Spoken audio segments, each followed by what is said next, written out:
हमारे दुश्मन अलग थे, आपके दुश्मन अलग हैं। और आपके दुश्मन को एक बात निश्चित रूप से मालूम है कि आपकी बुद्धि के आगे, आपके पराक्रम के आगे वो टिक नहीं पाएंगे, और इसीलिए वो आप पर छिपकर हमला करते हैं।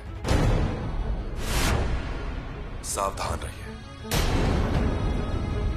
मुझे लगता है अब जो हुआ उसे भूल जाइए, एक बुरा सपना समझ के भूल जाइए और शांत रहिए। एक बार मेरे अंदर का पाप शांत होगा, लेकिन ये सुरनिस शांत नहीं बैठेगा। ये दर्द बहुत पुराना है। इस दर्द ने हमें हमेशा हर बार अपमानित किया है। हमारे सामने कामों का पर्वत खड़ा हो गया, इसलिए हम एक ही समय पर 2 मुहिम खोल रहे हैं। पहली मुहिम राजापुर कुड़ाल मार्ग से फोंडा पहुंचने का, और दूसरी आदिल शाही मुल्क पर कब्जा करने।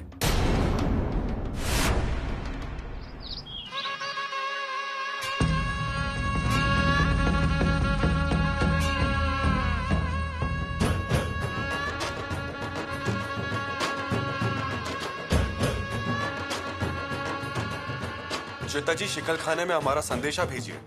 तलवार को और तेज किया जाए। तलवार से वार करते वक्त उसके टुकड़े नीचे गिर जाते हैं। जी। ये तलवार दिखाइए, और शस्त्र तैयार हो गया हो तो उन्हें लेकर आने को कहिए। जी युवराज।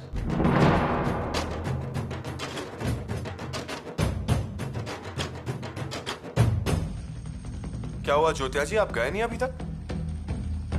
नहीं, हम हैं युवराज। आप? यीशु ऐसे आते जाते हमें प्रणाम मत कीजिए। ये आपका प्रणाम करना हमें पसंद नहीं है। ऐसे कैसे? ये तो रिवाज है।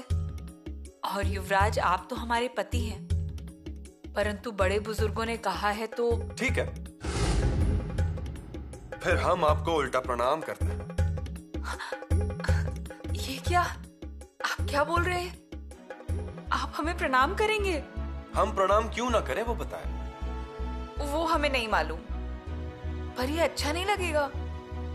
रीति रिवाज छोड़कर। आप भी क्या रीति रिवाज की बात करती हो यीशु? आपसी सम्मान का रीति रिवाज हम शुरू करते हैं ना। यीशु, हमने आप पर एक कविता रचनी है, एक पंक्ति लिखनी है, पर हमें सोचती है घटनाएं ही ऐसी हो रही है। पर ये अथनी की मुहिम खत्म होने पर जरूर करेंगे। मुहिम की तैयारी चल रही है। पर आप क्यों आई हो यहाँ पर? युवराज, हमें आपसे एक बात पूछनी थी। आप अथनी की मुहिम के लिए कब निकलने वाले हैं? मुहिम की तैयारी होने में और विजापुर की खबरें आने में लगभग 2 हफ्ते तो लग ही जाएंगे, है ना? तो हम ये कहने आए थे कि प्रतापगढ़ पर बिजली गिरकर पाघा जल गए हैं, और भवानी माता के मंदिर का भी नुकसान हुआ है। हाँ, हमने सुनी ये बात। युवराज, हम ये कहना चाहते हैं कि हमें प्रतापगढ़ जाकर माँ भवानी का आशीर्वाद लेना चाहिए। हमने मन्नत मांगी थी, हम देवी माँ की गोद भरेंगे। ये सो भी मुहिम की बहुत सारी तैयारी बाकी है, हम जल्दी में हैं। परंतु अगर हम नहीं गए तो हमारा किसी चीज में मन नहीं लगेगा। इनकार मत कीजिए। देखते हैं, पर हम वचन नहीं देंगे। खेलेंगी हमारे साथ? पहले स्वीकार कीजिए, फिर खेलेंगे।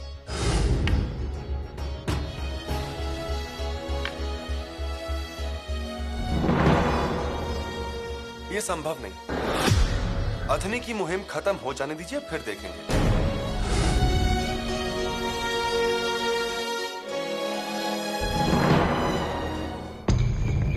फोंडा इलाके में कांको, नाश्तागर, हिमाड़वासे, बाई, चंद्रवाड़ी, अंतरुस, ऐसे 80 गांव हैं।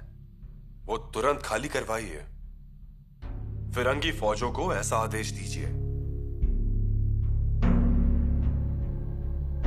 नहीं तो विरजई साहब को ये अच्छे से समझ लेना पड़ेगा कि अगर गांव खाली नहीं हुए तो मराठाओं की फौज फिरंगी मुल्कों में घुसकर मुल्क पर कब्जा कर लेगी। अनाजी पंत, जी महाराज। अगर इस पत्र का उन पर कोई असर नहीं होता है तो बेशक मुल्क पर कब्जा कीजिए। अच्छे से सबक सिखाएंगे। सबक सिखाना ही होगा पिताश्री। गोवा प्रांत में बहुत अनाचार शुरू है इन फिरंगियों का। ये फिरंगी रात को अत्याचार करते हैं और उन्हें इस विरजय की अनुमति होती है। ये सब रोकना होगा पिताश्री। जैसे भुट्टा तोड़ते वैसे लोगों को मारा जाता है। इस बात का बुरा लगता है। अरे बुरा तो सबको लग रहा है युवराज जी, पर ये बिरजाई ये दूसरा ही गेंडा है। अरे हम कुछ भी हलचल करें उससे पहले ही वो छलांग लगा देगा। इस खतरे पर भी ध्यान दीजिए। दिया है, इसीलिए तो महाराज हमने 15,000 की फौज मांगी है। इतनी? सचिव जी, किले के नीचे कितनी फौज है? 25,000 महाराज। फिर 25,000 में से 15,000 हमने पंत जी को दी, तो उसके अलावा सिर्फ 10,000 की फौज बचती है। और 3,000 तो किले के नीचे पहरेदारी के लिए चाहिए, मतलब बाकी रहे सिर्फ 7,000।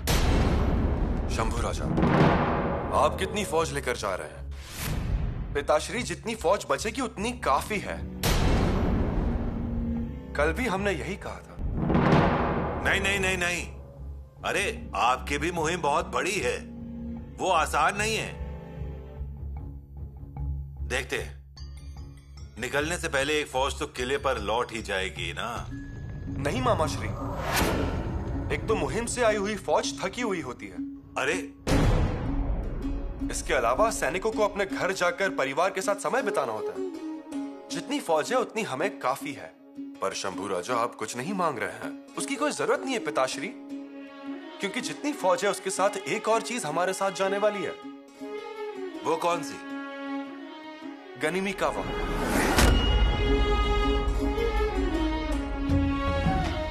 अथनी को जीतने के लिए ये दोनों चीजें काफी है। देखिए युवराज, आप तो कह रहे हैं, पर मेरी समझ में कुछ भी नहीं आ रहा है, मैं बता रहा हूं। पिताश्री, एक और इच्छा है। कहिए। अथनी जीतने के बाद भागा नगर पर हमला करेंगे। वहां डच गोदाम वालों को अच्छा सबक सिखाएंगे और उनसे फ्लोरेंस भी निकलवा लेंगे हम। फालरेन? मामाश्री, फ्लोरेंस मतलब डच लोगों का चकमा देना। उन्हीं से बंदूकें और तोपें खरीदते समय इस्तेमाल कर सकते हैं। भागानगर बाद में। फिलहाल अथनस पर हमला कीजिए। पूरी तरह से तैयारी करके जाइए, कोई भी चीज बाकी नहीं रहनी चाहिए। जी पिताश्री। अनाजी पंत को शिकायत है? जी नहीं। फोंडे की कामयाबी के बाद अजिंक्य तारा को भी स्वराज्य में लाया जाए। जी महाराज। आप जा सकते हैं। इजाजत महाराज।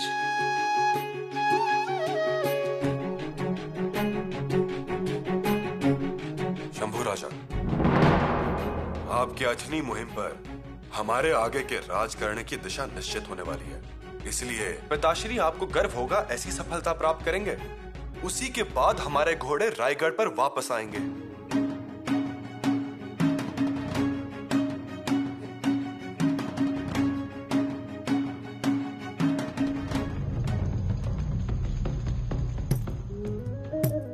बातचीत खत्म हो गई? जी। महाराज दरबार में है क्या? नहीं, वो गए, फिर हम वहां से यहाँ चले आए। अच्छा, मुहिम की तैयारी हो गई क्या? हाँ, बस घोड़े पे सवार होना है और फोंडा की ओर तलवार का रुख करना है। चलिए, बहुत अच्छा हुआ। पर फौज कब निकलने वाली है? खर्चे की रकम मिलते ही, उसके बाद हम यहाँ क्यों रुकेंगे?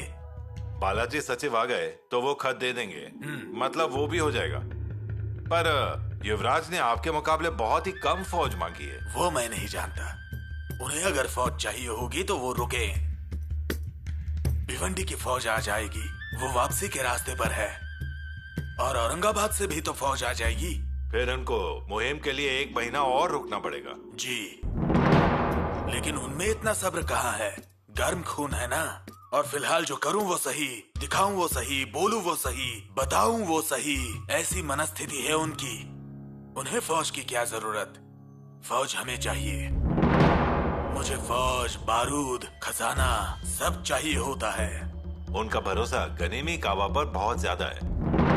मेरा भी है।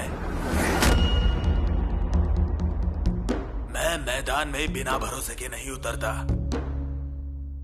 अब देखिए ना, फोंडा जाना तय किया, उसी दिन से फोंडा की जानकारी निकालनी शुरू की मैंने।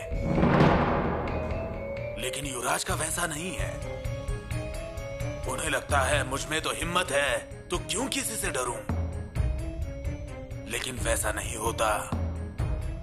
हिम्मत को ताकत, ताकत को धीरज, धीरज को दम, दम को योजना और योजना को तलवार। ऐसा होता है गणित। जिस दिन जाऊंगा उसी दिन फोंडा हथिया लूंगा। हथिया लिया, बस देखते रहिए। चंपा, हम किसी से भी मिलने की मनस्थिति में नहीं हैं। आपको एक बार कह दिया ना हमने। वही देखने के लिए हम आए हैं।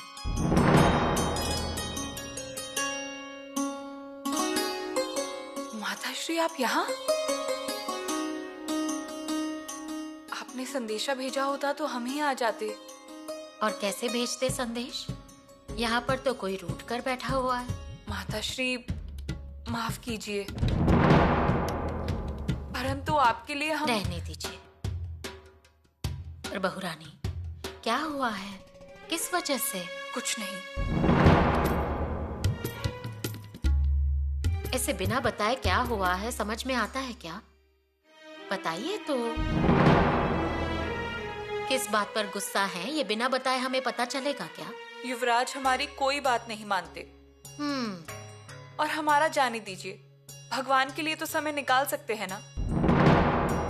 हमने तो उनसे बस यही कहा कि माँ भवानी के दर्शन करने चलते हैं। उसके लिए थोड़ा समय तो वे निकाल सकते हैं ना।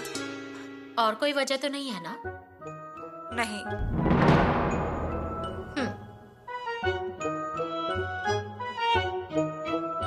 पर इस बात के लिए तो आप ही कोई उपाय ढूंढिए। नहीं माताश्री, युवराज कभी हमारी कोई बात नहीं मानते।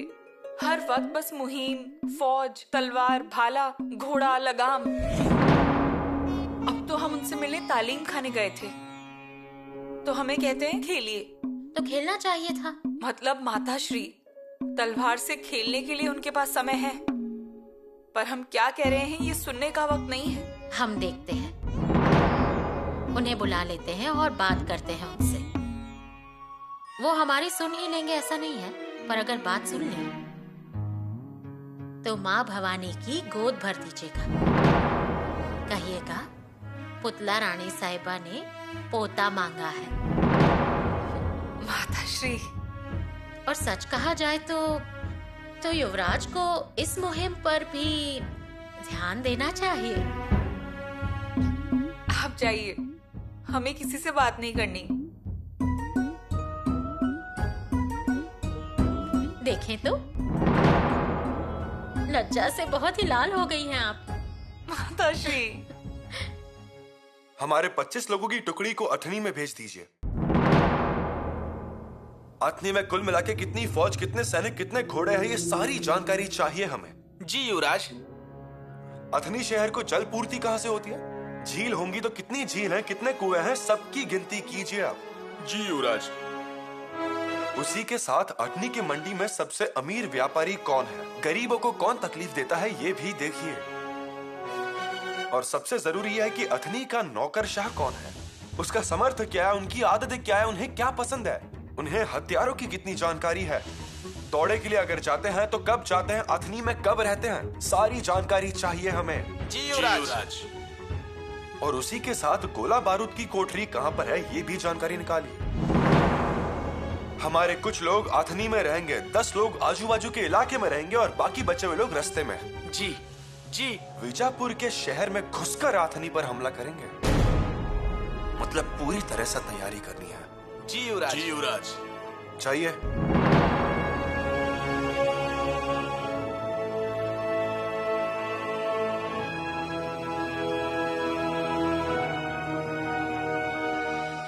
धरा भुआ, ये सब लेकर जाइए। हमें लगता नहीं है कि हम कहीं भी जा पाएंगे। धरा भुआ। युवरागी,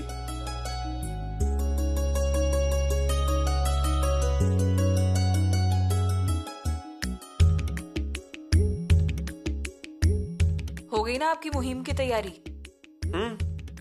अथनी की थोड़ी सी जानकारी प्राप्त हुई है, बस एक बार जासूस पहुंच जाए फिर सारी जानकारी मिलेगी। फिर भी कितने अश्वरोही रहेंगे अथनी में? होंगे 15,000। इसके अलावा गोला बारूद की कोठी कहाँ है, जल पूर्ति कहाँ से होती है, खत्ता कहाँ पर है, कौन अमीर व्यापारी है, कौन साहूकार है, इन सब की जानकारी भी ले ली ना आपने? अब मुहिम है तो ये सारी जानकारी तो लेनी ही पड़ती है ना? दुश्मन को पहचानना पड़ता है। एक बार दुश्मन के मन की बात जान ली ना तो आसानी हो जाती है। मतलब दुश्मन के मन की बात समझ लेते हैं आप, उन्हें जानने के लिए पूरी तरह से मेहनत करते हैं, लेकिन हमारे मन में क्या है ये आप कभी नहीं समझ पाते। हमारे दिल में क्या तकलीफ है, हमारे दिल में क्या दर्द है, ये आप कभी नहीं पहचानते। युवरागी, दुश्मन के लिए आप इतना कुछ करते हैं ना? क्यों करते हैं? उसे जीतना होता है इसीलिए। हमें तो अब ऐसा लगता है कि कुछ समय के लिए हमें भी आपके दुश्मन बनकर रहना चाहिए। हो शब्द मर्यादा विराजते। पालकी मंगाऊं या फिर घोड़े से जाएंगी प्रतापगढ़? घोड़ा।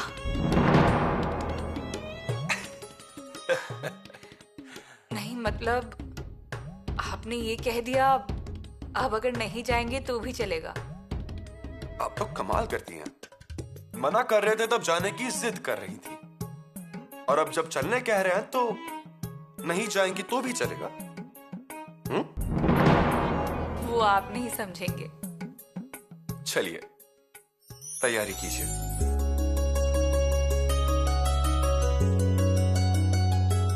जैसे अटकना था वैसे हम अटक ही गए। आपका समय कैसे व्यर्थ हुआ है पंत? अजी युवराज जगह पर नहीं है और सारे खर्चे की जानकारी सचिव के पास है। अब हमारे लिए खर्चा मंजूर भी हुआ तो वो आज कैसे मिलेगा? पंत, अरे युवराज जी कहीं दूर निकल गए और ऐसी कोई सूचना भी हमें नहीं मिली। फिर भी खजाना हाथ में मिला होता तो बहुत अच्छा हुआ होता।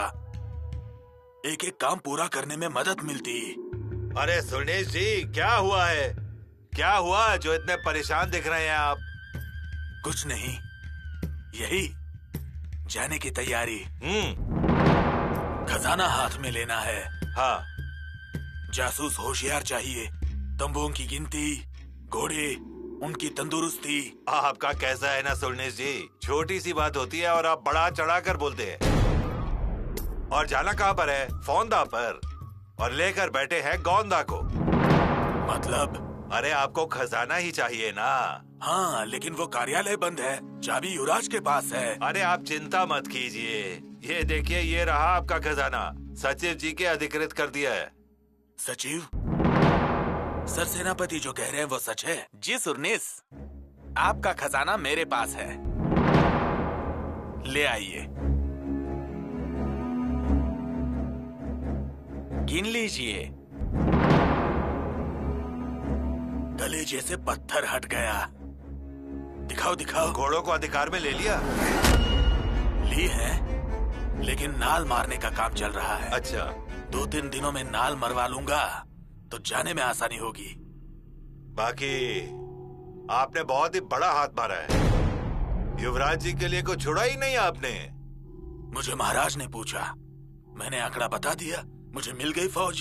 हाँ, पर 15,000 की फौज लेकर आप कहाँ पर जाने वाले हैं? फौंदा पर। और 7,000 की फौज लेकर अथनी को जाना मतलब? तो वो रुक सकते हैं। हाँ? वैसे भी उनके पास गनीमी कावा तो है ही। नहीं, उसका गनीमी कावा उनको जब करना होगा तब वो कर ही लेंगे, पर उससे पहले आपने अपना गनीमी कावा तो कर भी लिया है और उन्हें पता भी नहीं चला। वही तो खासियत है अन्नाजी पंत की। और मैं मुहिम तय करते ही सावधान होता हूँ। पूरी तैयारी से उतरता हूँ। मेरे काम में कोई भी हड़बड़ी नहीं होती। अरे उस बात का क्या हमें पता नहीं है? आपकी उलझने यूं ही सुलझने के लिए नहीं होती हैं। अब देखिए ना, मुहिम मुंह पर है और युवराज कहाँ है? देवी के दर्शन के लिए प्रतापगढ़ पे। और युवराज ने अंगरक्षक भी साथ में नहीं लिए। देखिए कितने बेफिक्र हैं ये। कुछ गड़बड़ हुई तो? क्या गड़बड़ होगी? और अगर किसी ने युवराज को सिर्फ देख भी लिया तो मैं उसकी जान निकालूंगा।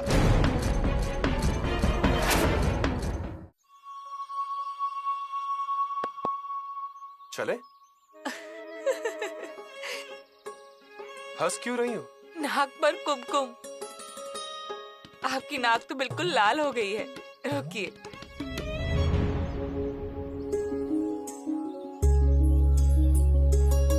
चलिए।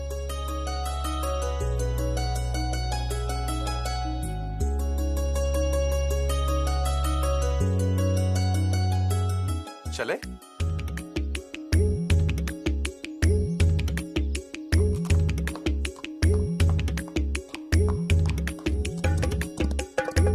आपने क्या मांगा देवी से?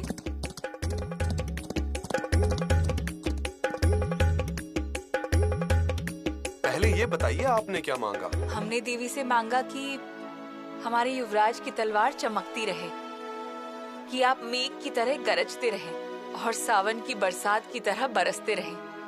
हमेशा आपके चेहरे पर मुस्कान हो और आप जहाँ भी जाएं वहाँ यश प्राप्त करें।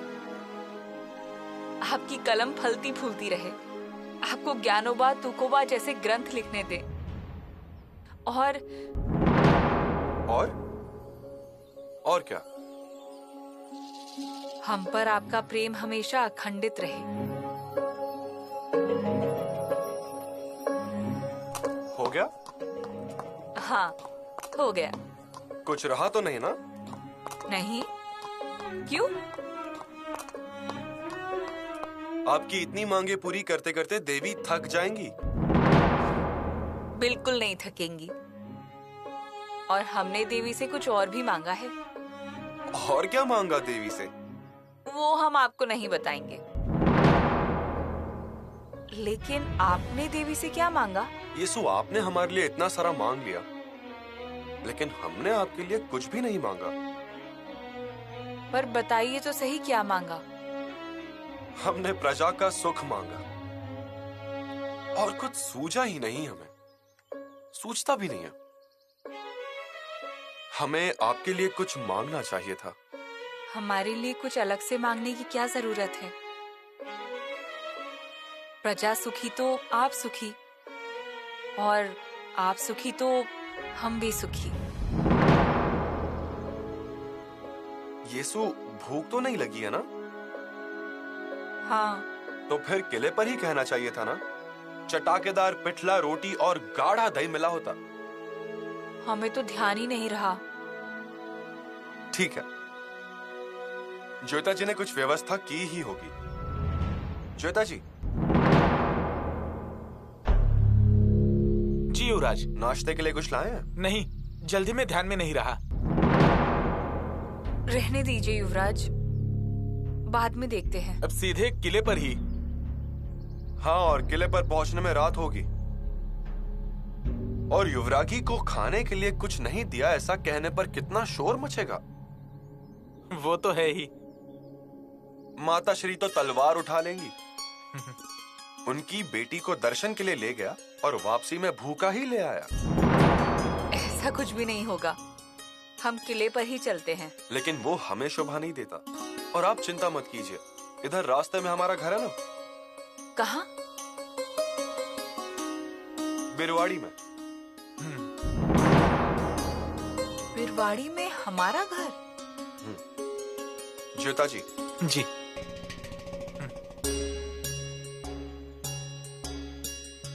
हमारा घर यहाँ कहाँ है? है, जाने पर पता चलेगा। चलिए।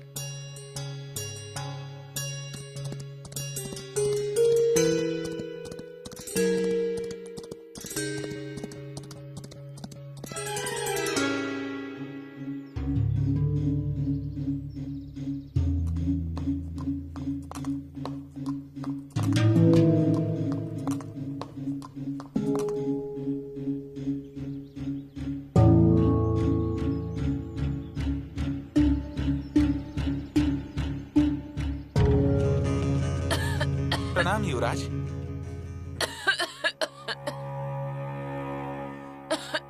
रायप्पा, थोड़ा पानी दे बेटा।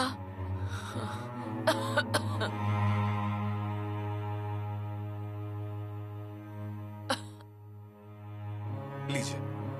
युवराज, आप?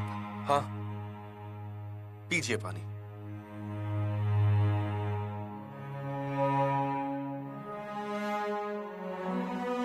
हे प्रभु, युवराज ने मुझे पानी पिलाया। कितना अच्छा भाग्य है मेरा। युवराज, आप गरीब के घर।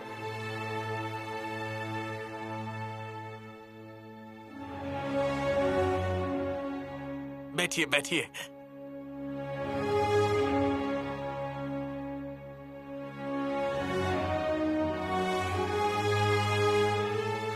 प्रणाम करना भूल ही गया है। रहने दीजिए। जोता जी, बोल ना, कुछ सूझ ही नहीं रहा। यहाँ पर कोई व्यवस्था ही नहीं है। मेरा घर तो रायप्पा यहाँ आना।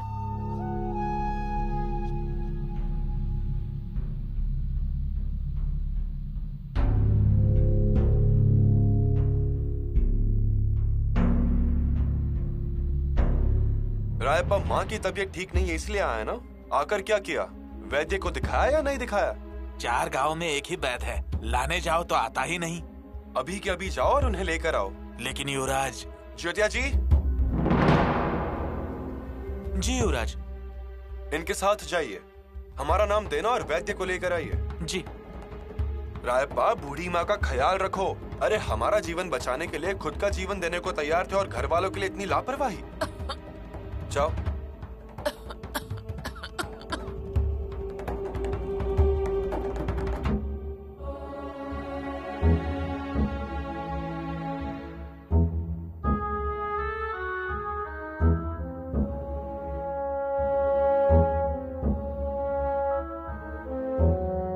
रायप्पा की माँ को भूख लगी होगी। भूख तो आपको भी लगी है और हमें भी। हमारी भूख चली गई अब। चली गई? नानी के पेट में थोड़ा सा खाना जाना चाहिए, इससे उनमें स्फूर्ति आएगी। किसी को तो बुलाना पड़ेगा। बुलाना क्यों है? हम बनाएंगे। आप? हाँ, हम बनाएंगे।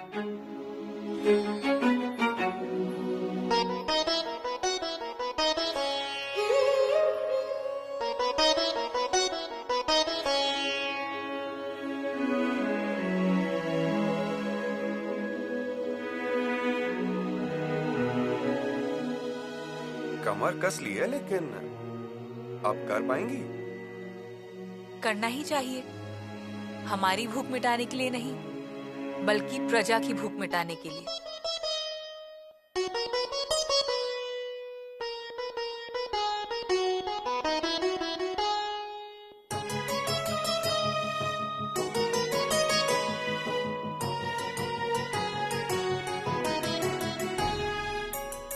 उस मटके में देखिए, आटा होगा।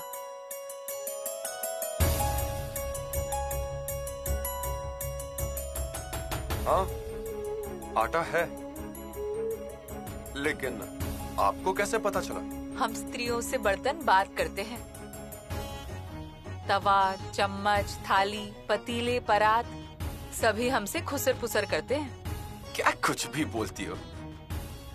कुछ भी नहीं बोल रहे, सच बोल रहे हैं। आपको भी उनकी आवाज सुनाई देगी। बस उसके लिए एक स्त्री का कान होना चाहिए।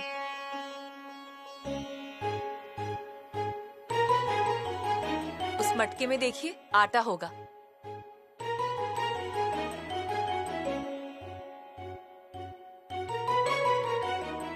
आटा है, लेकिन कौन सा? मड़गिया का।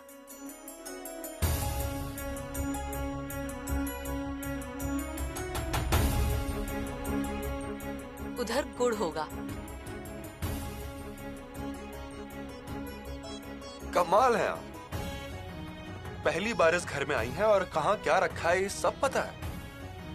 अब इसमें गुड़ है ये कैसे पहचाना? उसके ऊपर 2-4 चींटियां देखी, इसलिए।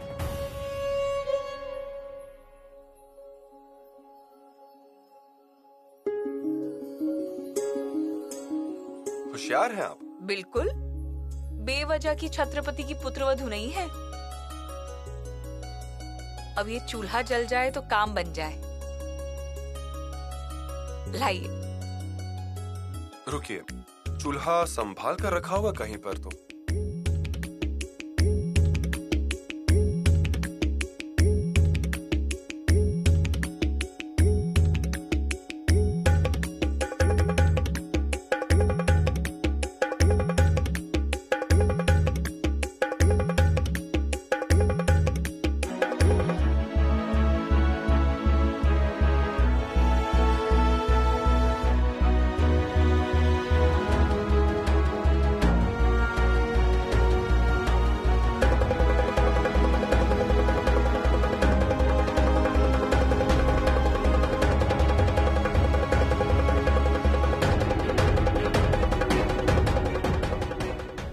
पहले रोटी बनाइए। पहले राबड़ी बनाऊंगी। नानी के पेट में 2 घूंट जाएंगे तो उनमें स्फूर्ति आ जाएगी।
दिनों बाद रोटी के पकने की ऐसी खुशबू मिली है हमें। है ना? रायगढ़ में कोई हमें रसोई की तरफ जाने ही नहीं देता है। येसु सच बताऊं, आज हमें ऐसा लग रहा है कि रोटी जैसा दुनिया में कोई फूल नहीं है। रोटी की महक जैसी खुशबू और किसी फूल में नहीं है। येसु,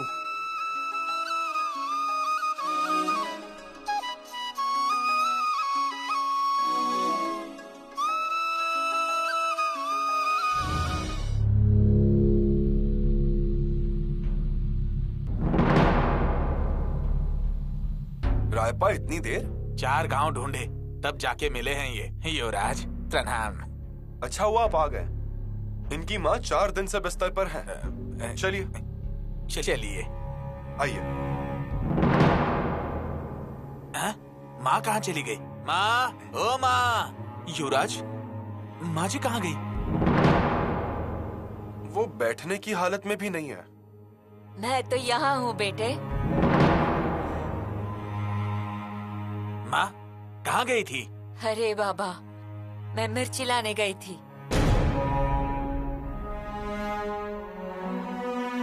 मुझे नजर उतारनी है मेरे भगवान की। आपकी तबीयत ठीक नहीं है, आप रहने दीजिए। आपका बेटा वैद्य को लेके आया है। वैद्य को? अब वैद्य को किस लिए? मैंने आपको देख लिया युवराज, और मेरी बीमारी भाग गई। मैंने युवराग्नि के हाथ की खिचड़ी खाई, मुझे बहुत अच्छा लगा। मुझे अपनी औषधि मिल गई। फिर भी आप आराम कीजिए। नहीं, प्रभु मेरे घर आए हैं। मेरी झोपड़ी स्वर्ग के समान हो गई। अब आराम किस लिए? युवराज, आप मेरे जैसे गरीब के झोपड़े में आए, मेरी माँ को निवाला खिलाया।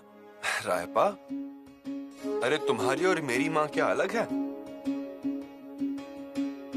क्या अलग किया हमने? जिसने हमारे खातिर जंगली सुअर का सामना किया, उस रायपा की माँ से हमें मिलना था। अगर उन्होंने तुम्हें जन्म दिया ना होता तो हम बच ना पाते। लेकिन युवरागी ने कुछ खाया? उन्हें तो भूख लगी थी ना? नहीं, अब खाएंगी। नहीं, ये सब करके और सुन के अब हमारी सारी भूख मिट गई है। अब आप ही यहाँ बैठिए, हम आपको परोसते हैं। आप परोसेंगी? नहीं नहीं अजय, ऐसा कहीं होता है क्या? हुआ नहीं है तो अब होगा। ज्योतिया जी, रायपा, आप हमारे साथ बैठिए। युवराज, हम भगवान के साथ बैठ के कैसे? हमें भगवान मत बनाइए, मनुष्य ही रहने दीजिए। बेवजह देवत्य थोपेंगे तो मुश्किल हो जाएगी। आइए बैठिए।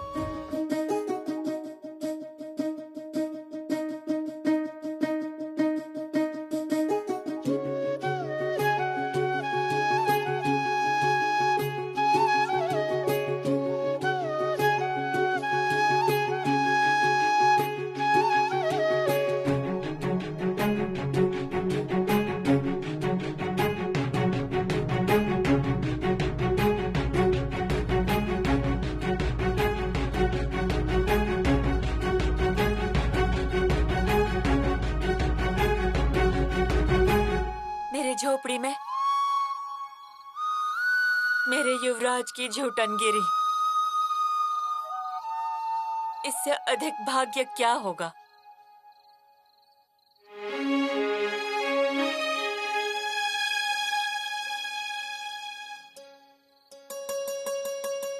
सच कहें तो हम रायगढ़ चले गए होते, लेकिन हम बहुत ज्यादा थक गए थे। आपने बहुत काम किया, आदत ना होने पर भी। आपको भोजन अच्छा लगा? बहुत। सच कह रहे हैं या हमारा मन रख रहे हैं? आपकी कसम। लेकिन युवराज, हमें थोड़ा डर लग रहा है। माताश्री चिंता कर रही होंगी, कल पहुंचने पर हम पर चिल्लाएंगी।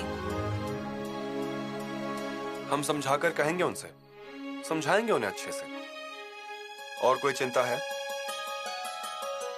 नहीं। अरे तूने पहले क्यों नहीं बताया मुझे? घर में सब अस्त व्यस्त है और मैं ऐसी बीमार। उन दोनों ने मेरी सेवा की, तूने बड़ी भूल की। माँ जी, उसको इस बात की जानकारी नहीं थी। युवराज को मालूम होगा कि आप बीमार हैं, तो आ गए भूख के बहाने वो। हाँ, वो राजा महाराजा है, गद्दे और तकिए पर सोने और बैठने वाले। हमारे पास क्या है? जमीन पर कैसे सोएंगे वो? येसु, आप थक गई होंगी, आराम कीजिए। जी।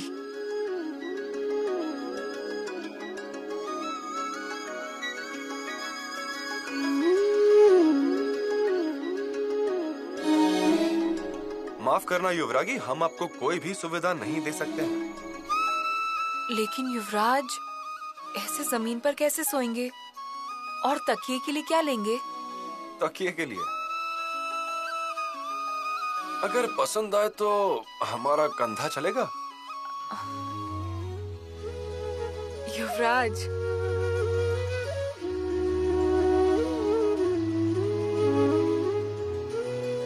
मिट्टी की जमीन पर बिछे हुए कंबल का बिस्तर और छत में से छन के आ रही चांदनी की रजाई।